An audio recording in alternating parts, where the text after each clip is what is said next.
Alright guys, কুসুম সিরিয়ালে আপনাদের স্বাগতম। ইন্দ্রাণী গাঙ্গুলি নিজের অবস্থান থেকে কুসুম ও আয়ুষের দিক থেকে হয়তো ঠিকটাই চিন্তা করেছেন। আয়ুষ বিরাট কোম্পানির সিইও, সেখানে কুসুম গাঙ্গুলি পরিবারে একজন সামান্য কাজের লোক এবং তার শিক্ষাগত যোগ্যতাও কম। ওই দিক থেকে ইন্দ্রাণী গাঙ্গুলি কুসুম ও আয়ুষের ঘনিষ্ঠতা অপছন্দ করা স্বাভাবিক ব্যাপার। তো গাইস, কি এমন ধামাকা হবে যেখানে ইন্দ্রাণী গাঙ্গুলি কুসুমকে বাড়ির বউ হিসেবে স্বীকৃতি দিবে? এসব জানতে অবশ্যই পেজটিতে লাইক ও সাবস্ক্রাইব করতে ভুলবেন না। পাশাপাশি কুসুম সিরিয়ালে কোন কোন সিনারি আপনাদের ভালো লেগেছে তা আপনারা কমেন্ট বক্সে লিখে জানাবেন।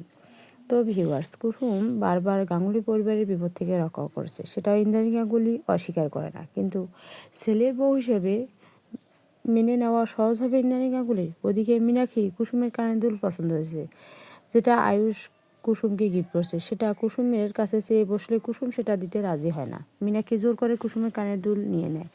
মীনাক্ষীর কুসুমের প্রতি এরকম রূঢ় আচরণ যখন জানতে পারবে আয়ুষ, তখন মীনাক্ষীকে কী করবে?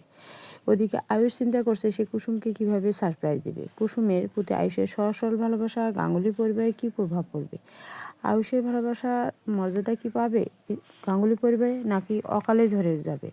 এবার আপনাদের জানিয়ে দিই কুসুম সিরিয়ালে কবে কখন দেখতে পারবেন। কুসুম সিরিয়ালটি দেখতে অবশ্যই চোখ রাখুন জি বাংলায়, সোম থেকে শনিবার বিকাল 5টা 30 মিনিটে। কুসুম সিরিয়ালটি আমার খুব ভালো লাগে, আপনাদের কেমন লাগে তা কমেন্ট বক্সে লিখে জানাতে পারেন। ভালোবাসা ও ত্যাগে ভরা এই এপিসোডটি মিস করতে না চাইলে অবশ্যই পেজটিতে লাইক ও সাবস্ক্রাইব করতে ভুলবেন না। এবং আমার কথাগুলো আপনাদের কেমন লাগে তা কমেন্টস বক্সে লিখে জানাতে পারেন। এবং আপনারা তাসনিম রিভিউ চ্যানেলটি অবশ্যই সাবস্ক্রাইব করে পাশে থাকুন। ততক্ষণ পর্যন্ত আপনাদের ধন্যবাদ। Bye bye.